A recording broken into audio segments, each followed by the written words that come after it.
The rain-slicked streets of Seattle gleamed like shattered glass under the sodium lamps as I slammed the apartment door behind me, my heart pounding a frantic rhythm against my ribs. "Fuck you, Mom!"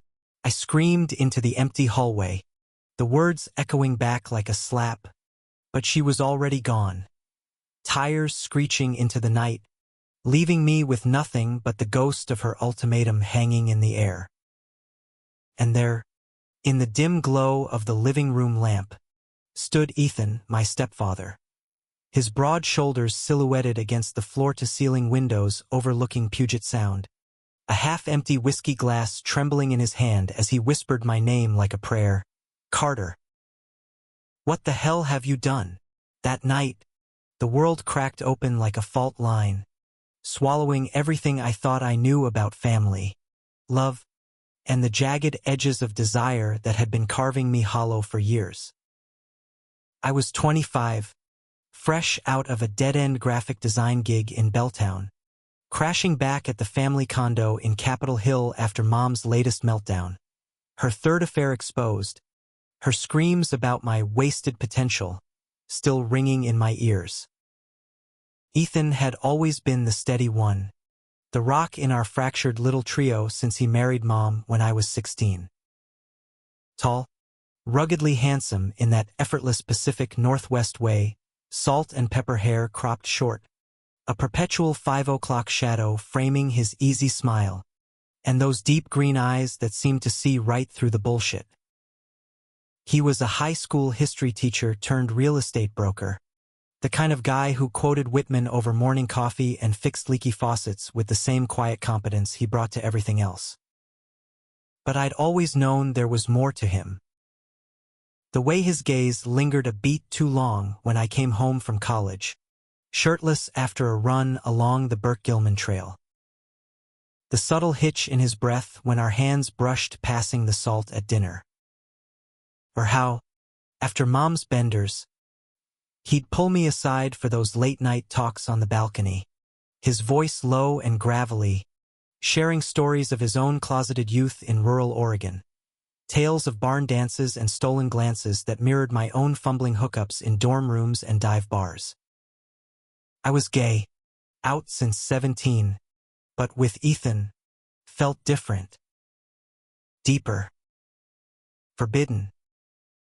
The kind of ache that twisted your guts and made you question if blood, or the lack of it, really mattered when it came to the heart. Tonight, though, none of that poetic bullshit mattered. Mom had caught me scrolling through Grindr on the couch. Nothing happening, just the usual numb scrolling to fill the void.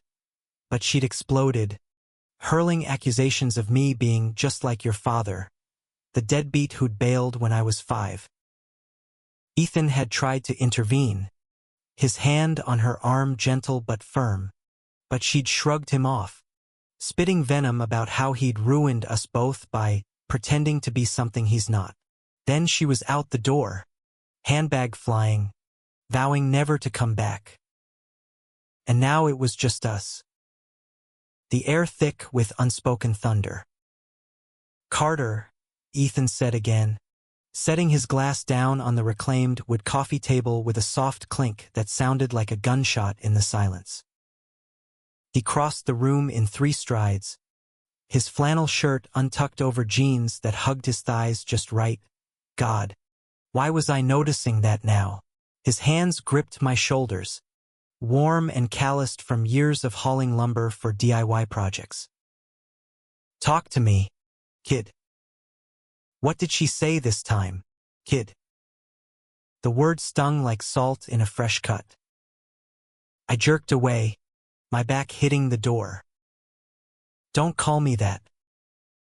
I'm not a fucking kid anymore, Ethan." "And you heard her. She thinks we're both freaks. You, with your whatever the hell you are."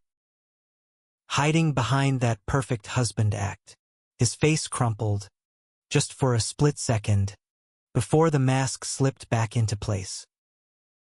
But I'd seen it, the flicker of pain, the exhaustion etched into the lines around his eyes. 42 and carrying the weight of 2 lifetimes. One as the straight-laced stepdad, the other as the man who'd confessed to me over cheap bourbon 2 summers ago that he'd never fully shaken the shame of his own queerness, buried deep after a bad breakup in his 20s. Carter, that's not. No! My voice cracked, raw and ragged. It's exactly what she meant. And maybe she's right. Look at us. This house of cards we've been building. Mom's gone. And what's left? You and me, pretending like we don't see it. Like every time you look at me, it's not loaded with everything we're not saying. The rain picked up outside, drumming against the glass like impatient fingers. Ethan's chest rose and fell, his breath coming in shallow bursts. He stepped closer, close enough that I could smell the whiskey on him. Peaty, warm, mingled with the faint cedar of his cologne. What aren't we saying? Then, his voice was a whisper, but it hit like a freight train. I swallowed hard, my throat tight. The room spun a little, the city's neon haze blurring through the downpour. Fuck, Ethan. That I've wanted you since I was 18. That every hug goodbye at the airport, every proud of you, son text after a good grade, it twisted me up inside because it wasn't just gratitude. It was hunger. And you knew. You had to know. Time fractured. His eyes searched mine, stormy green depths pulling me under. Then, without a word, he closed the gap, his lips crashing into mine like the storm outside. Fierce, unrelenting, tasting of salt and secrets long overdue. My hands fisted in his shirt, yanking him closer as the world narrowed to the heat of his body pressing against mine. Solid and real and finally, gloriously, mine. We stumbled back toward the couch, shedding flannel and pride in equal measure, the important night unfolding in a tangle of limbs and gasped confessions under the relentless Seattle rain. It wasn't gentle. It was a dam breaking, years of sidelong glances and what-ifs spilling out in the press of skin on skin. Ethan's hands, those steady hands that had bandaged my scraped knees and clapped my back after soccer losses, now mapped every inch of me with a reverence that bordered on worship. God, Carter, he murmured against my neck, his beard scraping fire trails. I've dreamed this. Every goddamn night, I arched into him, my fingers threading through his hair, pulling him deeper as if I could fuse us together, erase the lines of step and sun that society had drawn in invisible ink. We moved to the bedroom, his and Mom's, but she was a ghost now. Her perfume faded from the pillows. The king-sized bed creaked under our weight as we explored, slow at first, tentative, like defusing a bomb. But then urgency took over. My shirt ripped open, buttons scattering like confetti. His belt buckle clinking free as I shoved his jeans down, exposing the taut lines of his hips, the evidence of his want straining against cotton briefs. He was beautiful, scarred from a childhood accident on the farm, freckles dusting his shoulders like stars, and I told him so, over and over, my voice hoarse as I kissed the salt from his skin. When he entered me, it was with a groan that vibrated through my bones, his forehead pressed to mine, eyes locked in a gaze that stripped us bare. "You're everything," he breathed, thrusting deep and deliberate, each movement a punctuation to the litany of my name on his lips. I clung to him, nails digging crescents into his back, the world dissolving into rhythm and release, the coil in my gut tightening until it snapped, white-hot waves crashing over us both. We came undone together, sweat slick and shuddering, collapsing in a heap of tangled sheets and tender aftermath. Afterward, we lay there, his arm draped heavy across my waist, the rain a soft lullaby against the window. "This changes everything," I whispered, tracing lazy circles on his chest, feeling the steady thump of his heart beneath my palm. He kissed my temple, lingering. "It was always going to, Carter. I was scared. For you. For us." We talked then, really talked, about the nights he'd lain awake beside Mom, guilt gnawing at him like a rat in the walls, about my failed relationships, the boys who'd ghosted after sensing I was holding back a piece of myself too big to name. Dawn crept in, gray and forgiving, painting the room in muted silvers. For the first time, I felt whole. Seen. Loved in a way that transcended the labels we'd both worn like ill-fitting suits. But life in America doesn't do tidy bows. Mom slunk back 2 days later, hungover and hollow-eyed, demanding apologies and space. Ethan met her at the door, his voice calm but steel-edged. "We're done, Lisa." "Have been for years." She glanced at me, curled on the couch with a mug of coffee, and something shifted in her eyes. Recognition, maybe, or the bitter taste of her own unraveling. She didn't fight it. Just packed a bag and left the keys on the counter, her heels clicking a final staccato down the hall. The weeks that followed were a fever dream of stolen moments and tentative normalcy. Mornings started with Ethan's lips on my shoulder, his rumble of morning, beautiful chasing away the chill. We'd cook breakfast, fluffy pancakes drowned in maple syrup, his hip bumping mine at the stove in playful nudges that dissolved into kisses against the fridge. Afternoons, I'd work freelance from the dining table, stealing glances at him poring over listings on his laptop, the sun catching the silver in his hair. Evenings were ours, hikes in Discovery Park, where we'd hold hands under the evergreens, whispering futures that felt dangerously possible. Yet doubt festered, a shadow at the edges. Ethan's phone buzzed more than usual.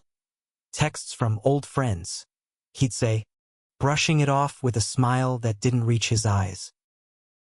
I pushed it down, chalking it up to paranoia born of too many rom-coms where the rug gets pulled.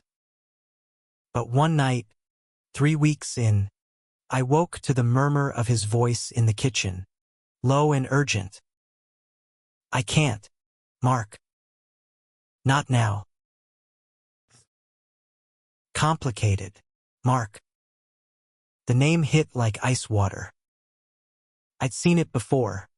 A faded photo in Ethan's desk drawer from his college days, 2 guys arm in arm at a pride rally, grins wide and unscarred.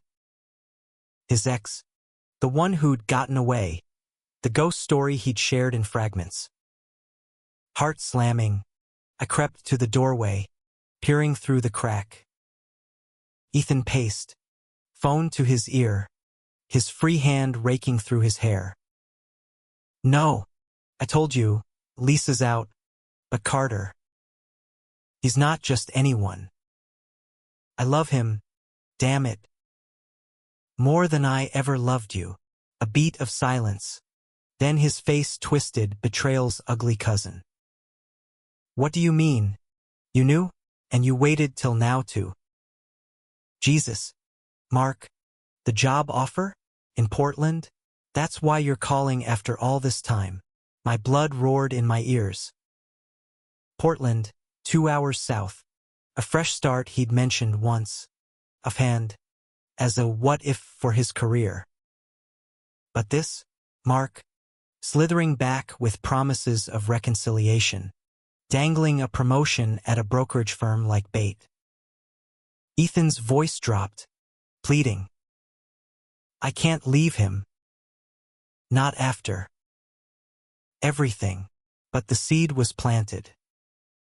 Betrayal, sharp and insidious, coiled in my gut. Was I just a rebound? A convenient harbor while he waited for the real ship to sail in? The next morning, I confronted him over eggs, my voice steady despite the quake inside. "Who's Mark? Ethan? And don't bullshit me." He froze, fork midway to his mouth, then set it down with deliberate care. The confession tumbled out. Mark, the love of his 20s, the one who'd cheated and left him shattered, forcing the closet door shut for good. They'd reconnected months ago, innocuous emails turning to calls, Mark apologizing, offering closure. Then, the job, a lifeline out of the rut Ethan had settled into post-marriage. "I turned it down," he said, reaching for my hand. "Before us. I swear, but doubt is a thief, stealing sleep and trust in equal measure." I pulled away, the warmth of his touch now a brand. "Before us? Or after you realized Mom was bailing and I was—" "What? The easy option." His eyes flashed hurt, then anger. "That's not fair, Carter. You know me better." "Do I?" The words hung, poisonous. That night, we slept back to back, the bed a chasm wider than the sound. The fracture widened. I threw myself into work, late nights at coffee shops in Fremont, sketching logos for startups while nursing black coffee and resentment. Ethan tried flowers on the counter, notes in my sketchbook saying "You're my anchor," but each felt like a plea from a man already half gone. Whispers from mutual friends trickled in. Mark spotted at a bar in Capitol Hill, asking after Ethan. "Just catching up," they said, but lies have a scent, acrid and familiar. Climax came on a Friday, the kind of autumn evening where the city lights pierce the fog like accusations. I'd come home early from a client meeting, the condo dark except for the glow from the balcony. There they were, Ethan and Mark, silhouettes through the glass doors, heads bent close, Mark's hand on Ethan's arm, intimate, loaded.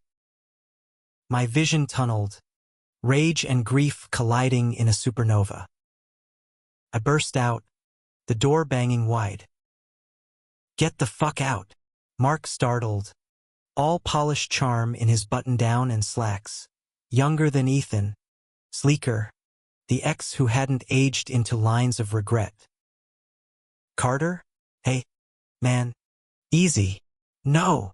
I shoved him, hard enough to send him stumbling. "You don't get to waltz in here with your job offers and your old times bullshit." "He's mine." Ethan stepped between us, hands up. "Carter, stop." "It's not." But Mark cut in, smirking that serpent smile. "Yours, kid? He was mine first. And from what he told me, you're just the stepson playing house till the novelty wears off." The words landed like a gut punch. Ethan's face drained of color. "Mark, shut your mouth." "I never." But it was too late. The dam broke again, but this time in fury. "Is that true?" I whirled on Ethan, voice shattering. "Am I just convenient? A way to stick it to Mom?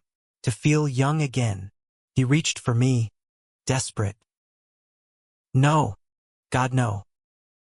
"Carter, listen." I wrenched free, storming inside, grabbing my keys. The door slammed behind me, echoing into the night. I drove aimlessly, tires slicing through puddles, ending up at Alki Beach, the Olympics a dark smudge across the water. Waves crashed, mirroring the storm in my chest. Betrayed, not by a kiss or a lie, but by the fear that love like ours was always doomed, a fragile thing built on borrowed time. Hours later, my phone lit up, Ethan's texts, a barrage of pleas. Come home. Please. I need to explain. Then a voicemail, his voice wrecked. Carter, Mark's gone. I told him to fuck off for good this time. You're not convenient. You're my life. But if you need space, I'll wait. Always. I sat there till the tide turned, the first light of false dawn gilding the horizon.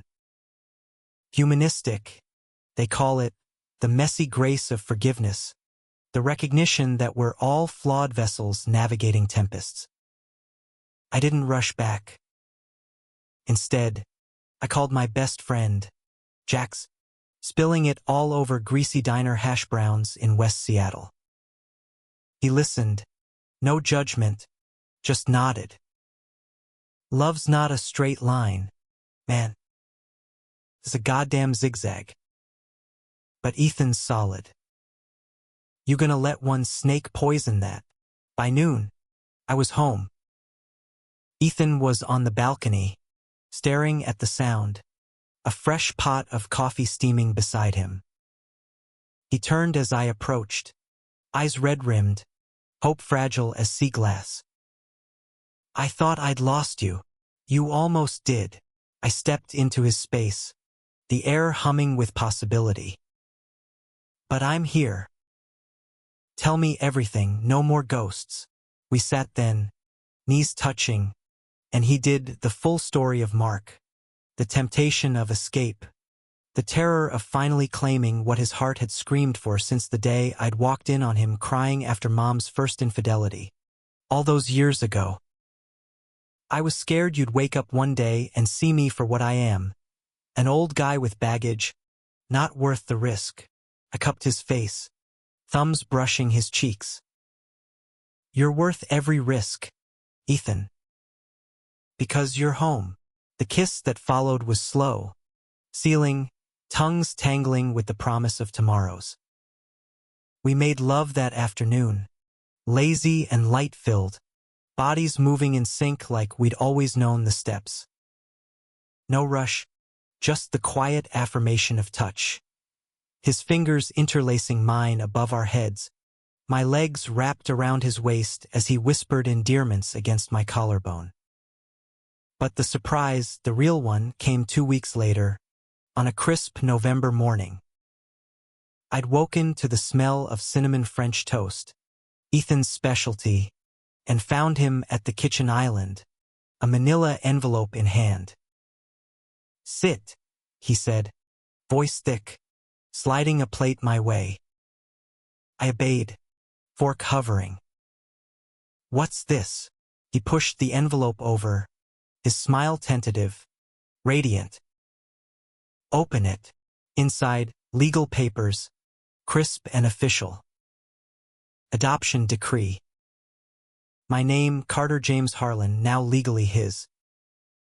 I filed after Mom left, he explained, voice cracking.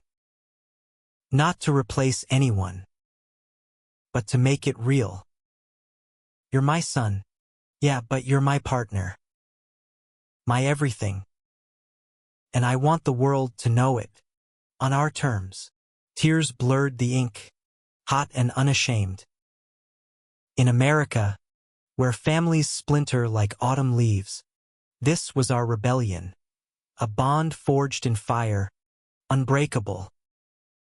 Not tragic, not quite happy, just profoundly human, laced with the sweet ache of what we'd fought for. We ate in silence at first, then laughter bubbled up, spilling over like champagne. That night, we celebrated dinner at Canlis, the city twinkling below, his hand warm in mine under the table. Later, back home, we danced in the living room to Coltrane, bodies swaying slow, his chin on my shoulder. Thank you, I murmured, nuzzling his neck. For the night. For the surprise. For us. He pulled back, eyes shining. The most important night? That was ours, Carter. But every night's gonna top it, if I have anything to say about it. And as the rain tapped a gentle rhythm once more, I believed him. In the end, love isn't the absence of storms. It's the choice to dance in them. Stepfather and stepson no more, just two souls stitched together by grace. The months blurred into a rhythm that felt almost too good to be true, like one of those indie films where the damaged protagonists get their montage sequence before the plot twists back to reality. Ethan and I carved out a life in the shadow of the Space Needle, the condo's walls echoing with our easy banter and the low hum of shared secrets. I'd landed a steady gig at a boutique agency in Pioneer Square, designing album covers for local bands, grunge revival stuff that paid the bills and fed my soul. Ethan closed a big deal on a Queen and Victorian, his commission buying us a weekend getaway to the San Juans, where we kayaked orchestrate by day and made love by lantern light, the fairy horns a distant serenade. But beneath the idol, fissures lingered. Mom's absence was a specter, sporadic texts laced with passive-aggressive barbs. Heard you're playing house. Be careful, sweetie. Men like that always run. I delete them unread, but they burrowed, feeding the old insecurities. And Ethan? He threw himself into the adoption paperwork with a fervor that bordered on obsession, consulting lawyers over lunch, amending trusts like he was fortifying a castle. It's for us, he'd say, kissing my knuckles. Protection. In case the world gets ugly. Ugly. The word hung. Premonition. Seattle's queer scene was vibrant.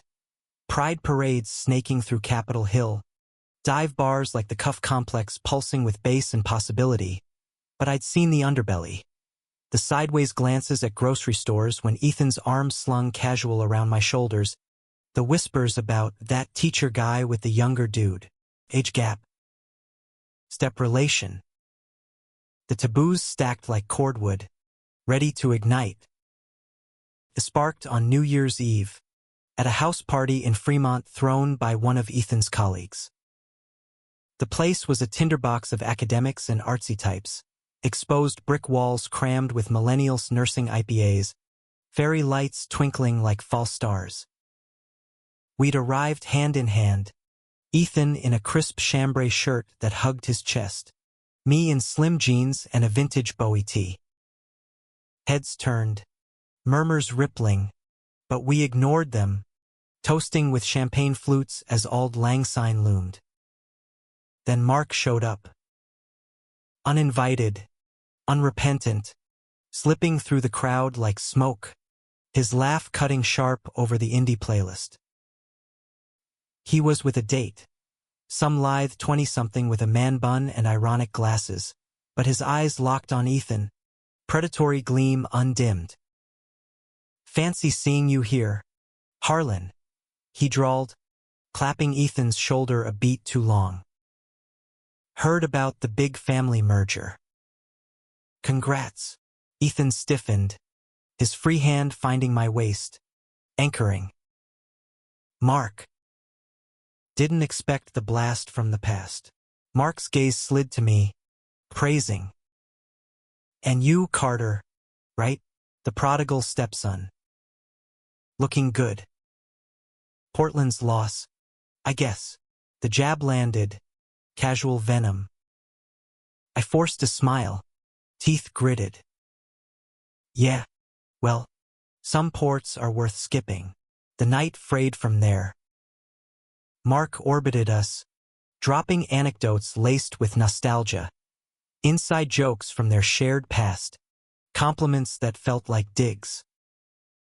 Remember that cabin in the Cascades?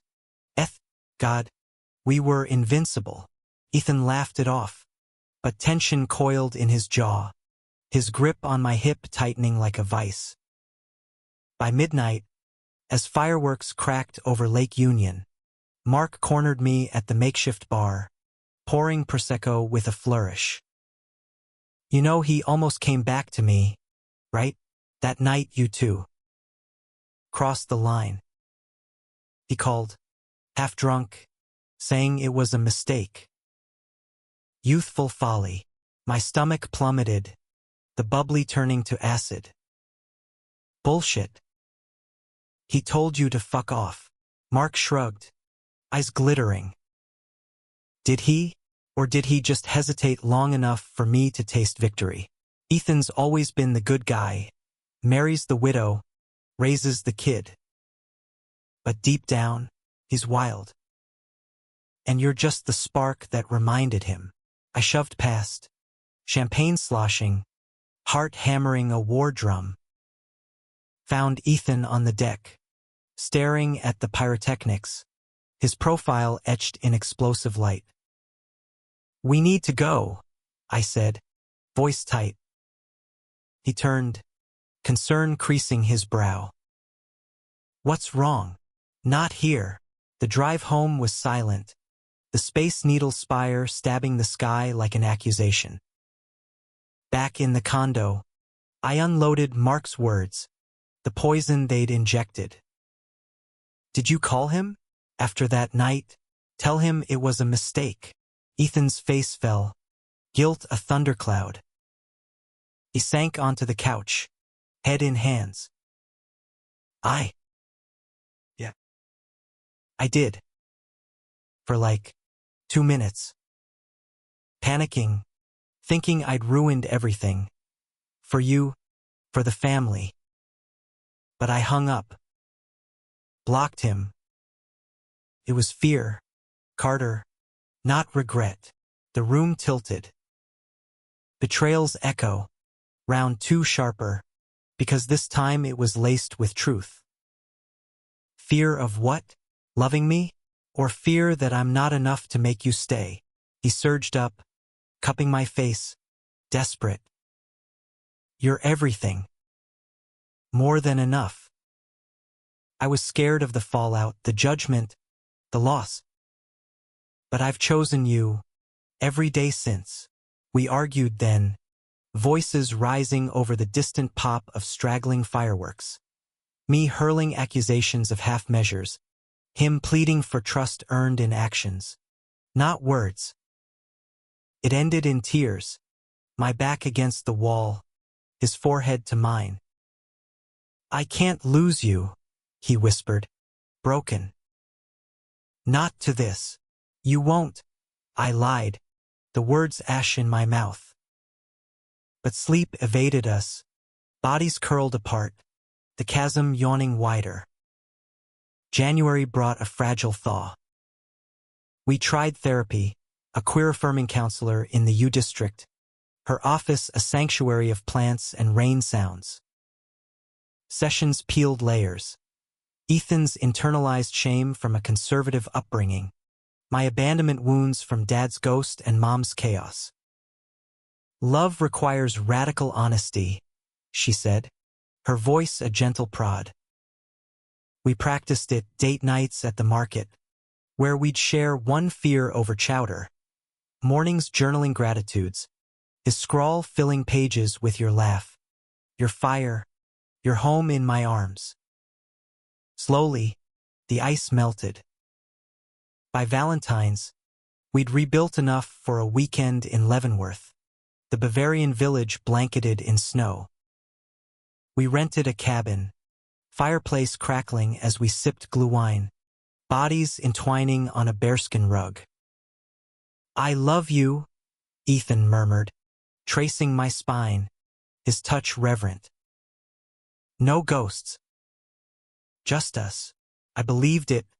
In that moment, his weight grounding me, the world reduced to hearth and heartbeat. We made love with a tenderness born of survival. Slow rolls of hips and whispered vows. Climax a quiet crest that left us boneless, entwined. Spring unfurled, tentative green shoots pushing through the gray. The adoption finalized in April, a sterile courthouse ceremony that felt absurdly mundane for such a seismic shift. Judge, a silver-haired lesbian with a knowing smile, pronounced us family, papers stamped. Ethan hooped in the hallway, swinging me into a bear hug that drew stares from clerks. "My boy," he grinned, kissing me fierce. Officially, but the world, as ever, had other plans. Mom resurfaced in May, phoning from a rehab stint in Spokane. "I was wrong," she slurred, voice fragile. "About everything. Can I see you? Both of you?" Ethan deferred to me, his silence a gift. I agreed, meeting her at a cafe in Ballard neutral ground, salt air from the locks mingling with her floral perfume. She looked diminished, lines carved deeper, but her eyes held remorse. "I pushed you away because I was scared. Of losing control. Of you too. Finding something real without me." We talked for hours, tears, apologies, the raw unraveling of a mother who'd armored herself in denial. "He's good for you," she said finally, squeezing my hand. "Better than I ever was."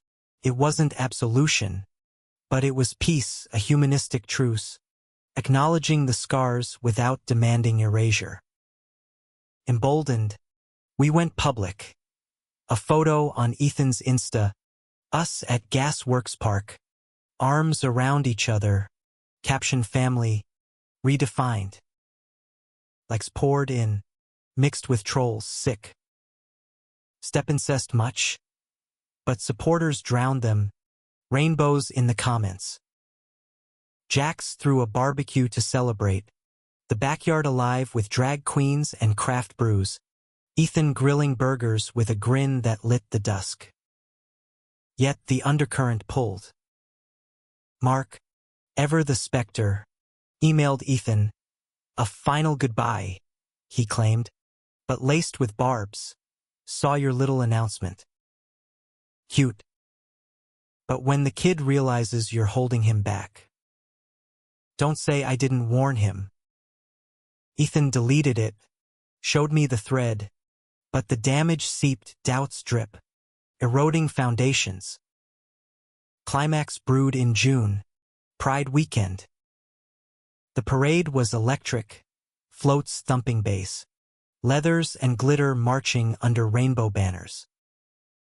We joined a contingent, Ethan in a Love is Love tee stretched taut over his frame, me waving a flag with our intertwined initials.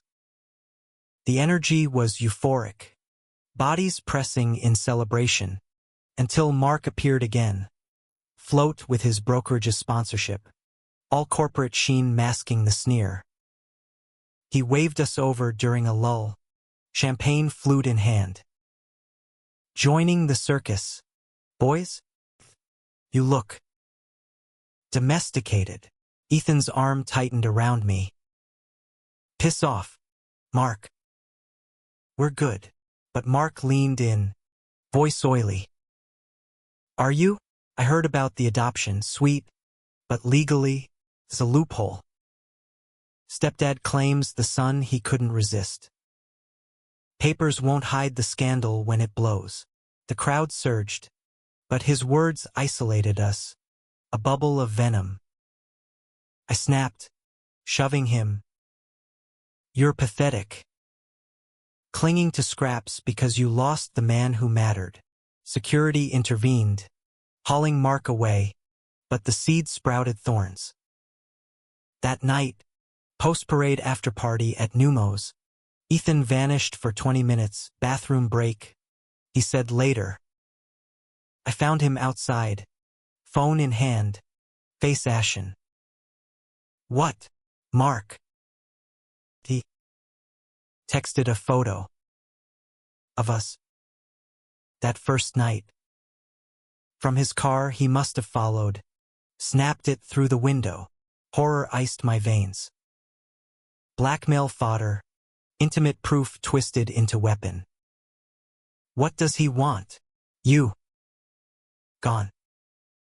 Or he'll leak it to my school board, your clients. Ruin us. Betrayal's zenith. Not Ethan's, but the world's. Society's fangs bared. We fled to the condo, barricading against the siege. Ethan paced, fury and fear warring. I'll fight him. Lawyer up, but exhaustion claimed me, grief's weight crushing. Maybe he's right. Maybe we're fooling ourselves. This us. It's too much for them to handle. He knelt before me, hands on my knees. No. We define us, Carter. Not him. Not anyone. The confrontation came dawn. Mark at our door, arrogant, expecting capitulation. Ethan opened it, voice thunder. You're done. I've got the texts, the photo metadata. Harassment charges. Leave, or I call now. Mark blanched, bluster crumbling. You'd throw away everything for this? Everything? This is everything.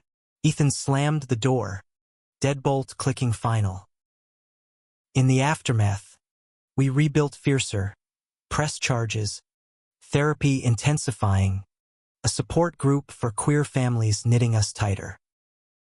Summer waned, the sound a mirror to our mending. One August evening, hiking Rattlesnake Ledge, Ethan paused at the overlook, city sprawling below. I have another surprise. From his pack, a ring. Simple platinum, engraved always. Not marriage yet, but partnership. Vows, our way. Tears stung, joy's flood. Yes, I breathed, pulling him close. We exchanged it there, sunset gilding the band, the world vast and welcoming. Fall returned, leaves turning gold. Mom visited, tentative brunches evolving to family dinners. Awkward, but healing. Ethan's school threw a coming-out assembly, kids cheering his authenticity. My designs went viral, a Pride poster series that landed a TEDx talk. The most important night, still that rainy confession. But the surprise, Ethan's endless reinventions of us, kept unfolding, a tapestry of resilience. In America's mosaic, we were one thread, dramatic, emotional, romantic, profoundly human. Loved, against all odds. Autumn deepened, the maples along I-5 blazing crimson as if the trees themselves were bleeding out the year's excesses. Life with Ethan settled into a cadence that felt earned, like a song you'd hummed off-key 1,000 times before finally nailing the chorus. Mornings were sacred. His alarm a soft buzz at 6 a.m., pulling me from dreams into the warmth of his body spooning mine, his erection a teasing nudge against my thigh. 5 more minutes, I'd mumble, and he'd chuckle, that low rumble vibrating through me as his hand slid south, fingers curling around my morning wood with lazy expertise. Can't, he'd murmur, nipping my earlobe. Kids to teach. But tonight, deals were kept. Evenings blurred into explorations. Takeout from Babar, sprawled on the couch watching the L-Word reruns. His head in my lap as I carted fingers through his hair, or slow dances in the kitchen to Norah Jones, hips grinding to the bluesy sway until clothes hit the floor and we fucked against the counter, urgent and laughing. Sex with Ethan was a language unto itself, sometimes tender, him on his back as I rode him slow, watching his face contort in ecstasy. Other times feral, Me bent over the balcony rail at midnight, his thrusts punctuated by grunts and the distant ferry horn. But romance isn't just sweat and sighs. It's the quiet anchors. He attended my agency holiday party, charming the hipster clients with tales of Lewis and Clark while his foot hooked mine under the table. I surprised him with a custom sketch, a portrait of us as explorers, backpacks slung, hands linked against a starry skyline. "My muses," he whispered, hanging it above the mantel. Yet shadows lingered, subtle as Seattle's perpetual drizzle. The adoption papers, though binding, invited scrutiny. A nosy neighbor's raised brow at the mailbox, a colleague's joking email about family perks, and Mark, his charges stuck, restraining order, a slap on the wrist. But victory tasted bittersweet, a reminder that safety was illusory. "We're okay," Ethan would say, pulling me close after a bad dream. But in the dark, doubt whispered, how long till the next storm? Winter clamped down, holidays a gauntlet. Mom joined us for Thanksgiving, her first sober one in years, roasting turkey in our kitchen while we mashed potatoes, the air thick with tentative chatter. "You too. You glow," she admitted over pie, eyes misty. It was progress, humanistic in its imperfection. No fairy tale reunion, just steps toward amends. Christmas was ours. A tree strung with LED lights and ornaments from his Oregon childhood. My collection of queer icons. Sylvia Rivera glaring defiantly from a bauble. We exchanged gifts wrapped in butcher paper. For him, a leather-bound journal etched for the stories we'll write. For me, a vintage Polaroid camera. To capture our forever. New Year's dawned crisp. The city hushed under frost. We rang it in on the balcony, champagne bubbling as fireworks etched the sky. To us, Ethan toasted, clinking glasses. His kiss tasted of promise, deep and devouring, leading us inside where we stripped by firelight, bodies mapping familiar territories. He took his time that night, kisses trailing from throat to thigh, tongue teasing until I begged, then flipping me to enter from behind, one hand fisting my hair, the other stroking in time. "Mine," he growled, and I shattered, his name a chant as he followed, collapsing in a heap of limbs and afterglow. Spring 2026 bloomed defiant, cherry blossoms rioting pink along the waterfront. My TEDx talk redefining kin, art, love, and the American family aired online, views spiking to thousands. Invites followed, podcasts, panels on queer parenting. Ethan beamed from the sidelines, his pride a tangible force.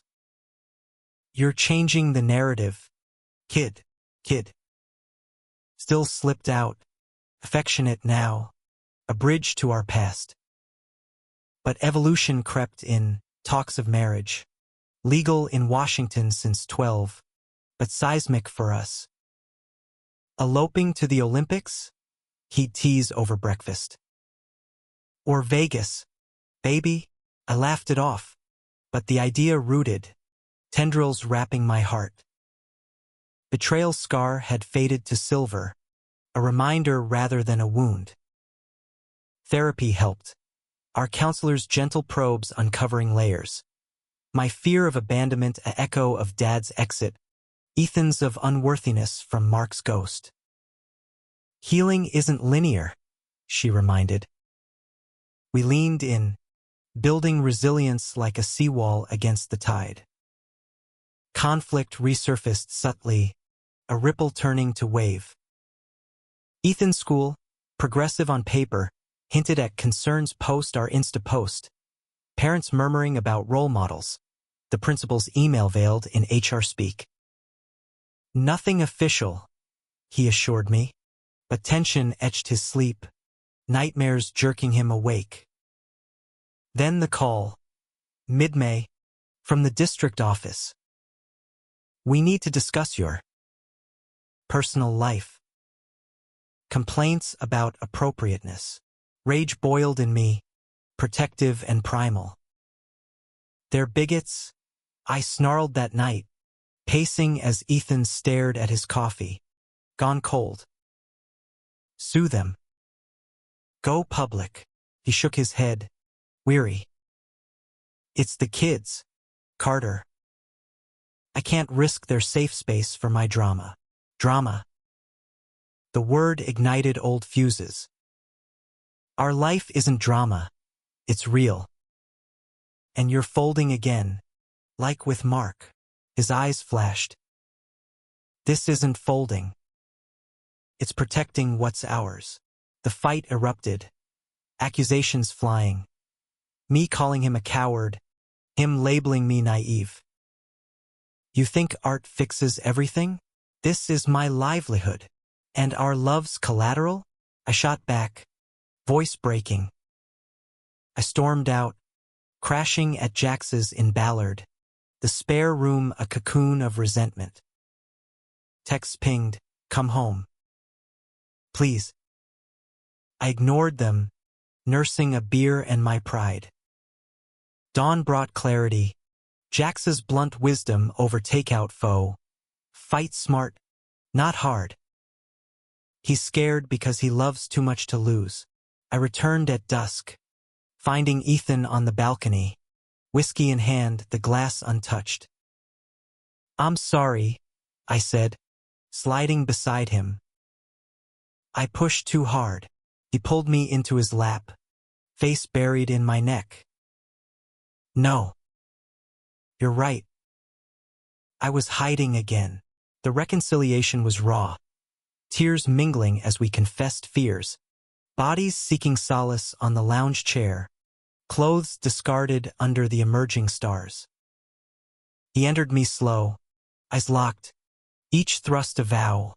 We'll face it. Together, we did. Ethan met with the board, armed with our therapist's letter and ally signatures. No firing, just a sensitivity training, a win disguised as compromise. The backlash online was fierce, trolls decrying groomer bullshit, but supporters amplified. A viral thread from a student, Mr. Harlan taught me history. Now he's teaching courage. Summer solstice brought the surprise I'd half expected, fully dreaded. Ethan's resignation letter, drafted but unsigned. Not quitting, he clarified over a picnic in Volunteer Park, ants marching on our prosciutto sandwiches. Pivoting. Full-time brokerage, plus mentoring queer youth. More time for us. For this. He slid a brochure across the blanket. A coastal retreat in Cannon Beach. Queer family building workshop. I booked it. For healing. For vows. My heart swelled, tears pricking. You sneaky bastard. His grin was pure mischief. Learned from the best. The workshop was transformative circles of stories. Trans parents navigating custody. By couples blending families. We shared ours, voices steady, hands clasped. On the beach at sunset, barefoot in the surf, Ethan dropped to one knee. Carter James Harlan, my son, my love, my horizon. Marry me? Not for papers, but for the poetry of it. The ring caught the light, a sapphire band, evoking his eyes. Yes, I choked, hauling him up for a kiss salt-tanged and eternal. Fall wedding, small, on a Capitol Hill rooftop. Mom walking me down the aisle of strung lights, Jax officiating with hippie flair. Vows exchanged. In storms and silences, I choose you. The kiss drew cheers. confetti swirling like fireflies. Life post-vows? A deeper groove. Travels to Portland for a queer-lit fest, where Ethan read Whitman aloud in a bookstore. Voice husky. To NYC for my exhibit, his hand in mine at MoMA, whispering filth in my ear amid the Monets. Betrayals? Mere footnotes now. Lessons in fortitude. The important night birthed us. The surprises, adoption, ring, resilience sustained. In America's vast, flawed heart, we thrived. Dramatic souls, emotional anchors, romantic rebels, human to the core.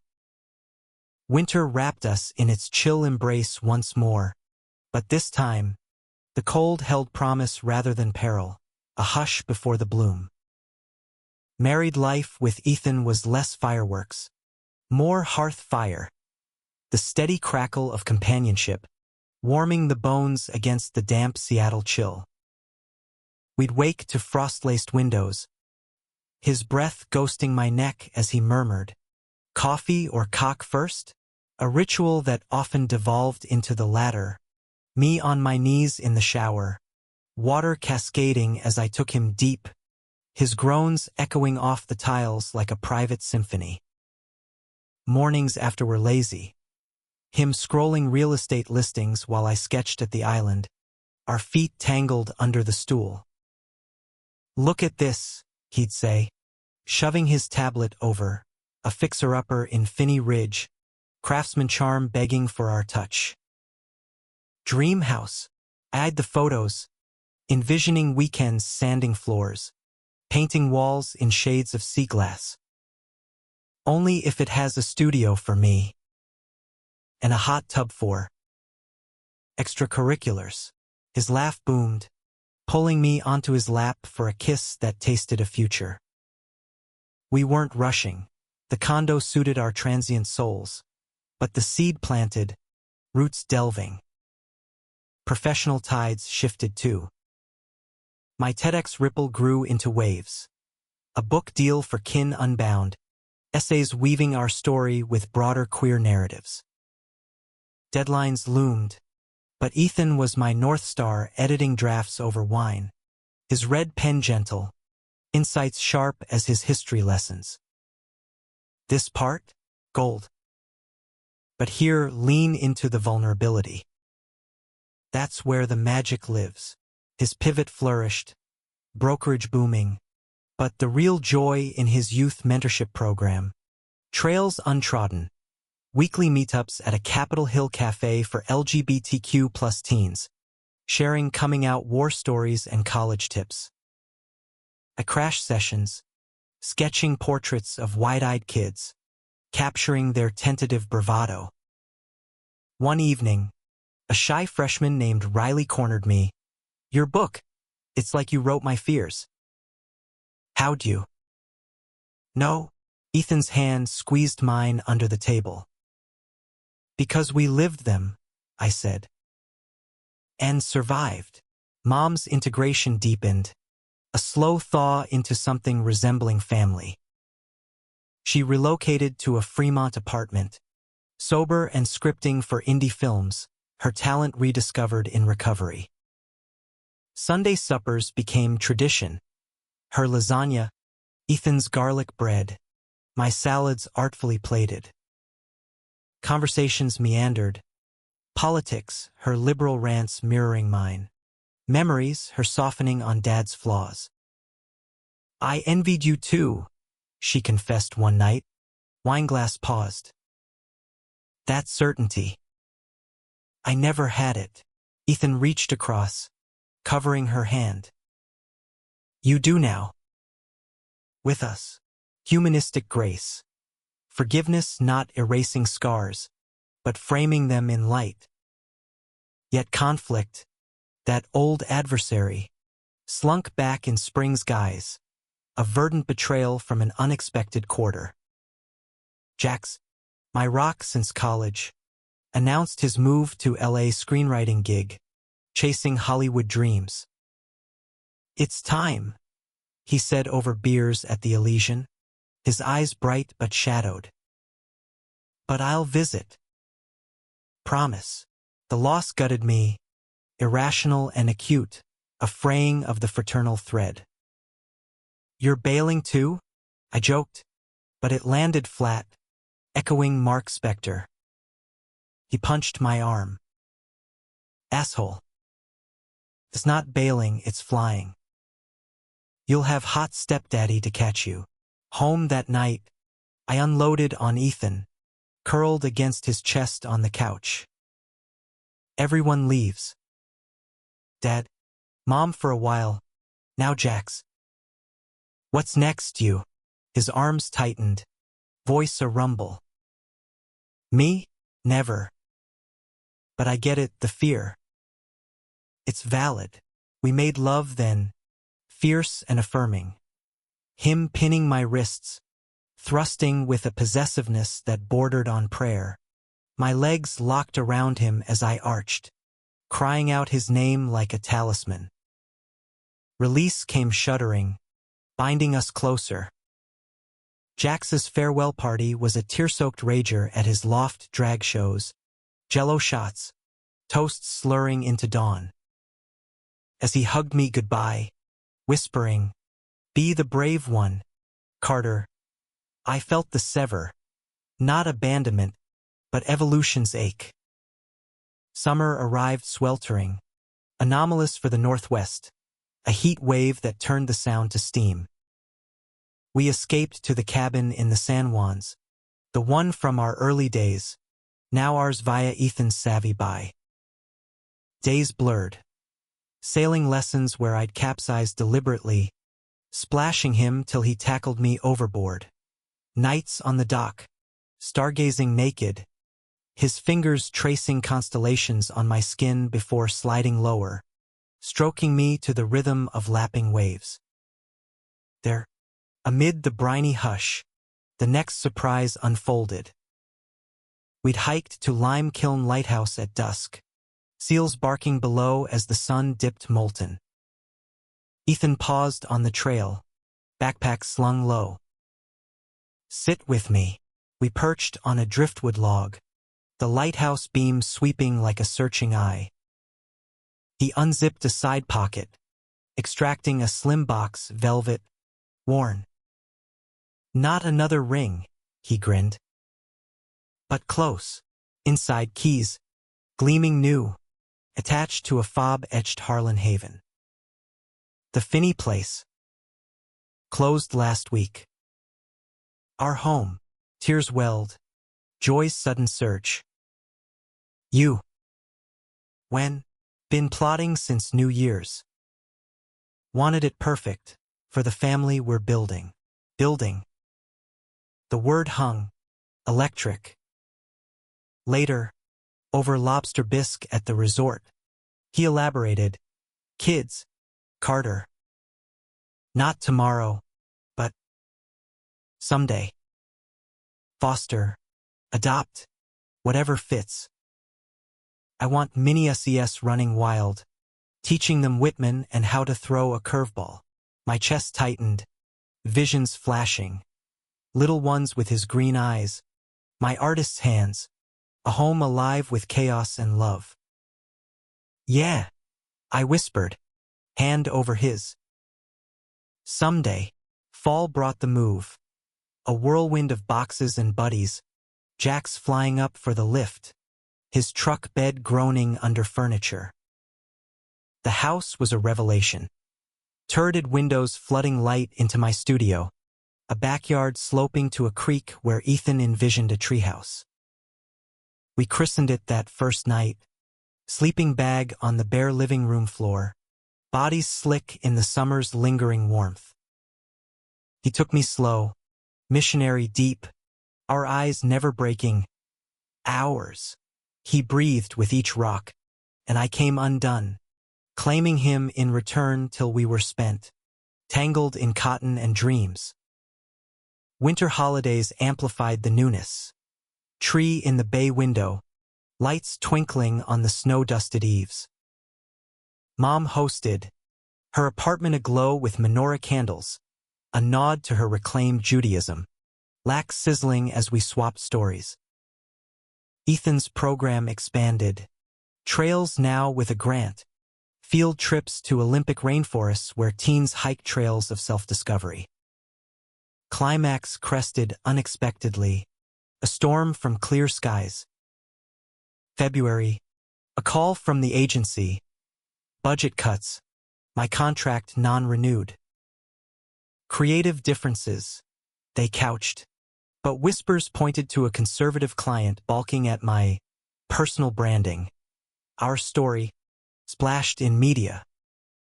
Devastation hit like a nor'easter. I spiraled.